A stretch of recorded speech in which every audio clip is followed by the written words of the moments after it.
ৰাজ্যত অবৈধ ট্ৰেডিংৰ বিৰুদ্ধে আৰক্ষীৰ শক্তিশালী অভিযানৰ মাজতে পোহৰলৈ আহিছে আন কেতবোৰ চাঞ্চল্যকৰ তথ্য। উজনি অসমত একাংশ ভুৱা প্ৰতিষ্ঠানে খেপাইছে বাৰুকৈয়ে। নীতি বহিৰ্ভূতভাৱে ট্ৰেডিংৰ নামত প্ৰবঞ্চনা কৰি অহাৰ অভিযোগ একাধিক প্ৰতিষ্ঠানৰ বিৰুদ্ধে। আন্তঃৰাষ্ট্ৰীয় চক্ৰৰ বিৰুদ্ধে সৰব টাই-আহোম যুৱ পৰিষদ অসম আৰু কৃষক শ্ৰমিক সুৰক্ষা পৰিষদ। চৰাইদেউৰ পৰা এজেণ্টসমূহক বিদেশ ভ্ৰমণলৈ নিয়াৰো তথ্য পোহৰলৈ অহাত সন্দেহৰ আৱৰ্তত কিছু প্ৰতিষ্ঠান। আমি দেখিছোঁ যে ট্ৰেডিং লৈ অসম জুৰি এটা প্ৰতিক্ৰিয়া সৃষ্টি হৈছে। ইতিমধ্যে কেইবাজনো ব্যক্তি অসমৰ বিভিন্ন প্ৰান্তৰ পৰা গ্ৰেপ্তাৰ হৈছে। কিন্তু আমি দেখিছোঁ চৰাইদেউতো য়কাৰ এক্স নামৰ ভোট বেংক নামৰ এটা অনুষ্ঠানে বিভিন্ন ধৰণৰ মানুহক জড়িত কৰায়। ইয়াত আপোনাৰ বহুত এটাখিনি মানুহ জড়িত কৰায়। ইয়াতো এটা তদন্ত আঁতৰলৈ আমি আহিবলৈ দাবী জনাইছোঁ।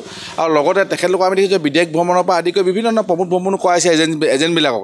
আচলতে এই আমাৰ খাটি খোৱা যিখিনি মানুহ তলৰ শ্ৰেণীৰ যিখিনি মানুহক আচলতে বিপদত পেলাই যিবিলাক কাম চলি আছে, গতিকে আমি এইবিলাক সকলো তদন্ত আঁতৰলৈ আহি যাতে আৰু অনাগত ভৱিষ্যত যাতে এনেকুৱা ধৰণৰ এপছৰ যোগেদি যাতে আমাৰ খাটি খোৱা মানুহৰ যাতে অসুবিধাৰ সৃষ্টি নহয়, তাৰ কাৰণে চৰকাৰে বিহিত ব্যৱস্থা গ্ৰহণ কৰিব।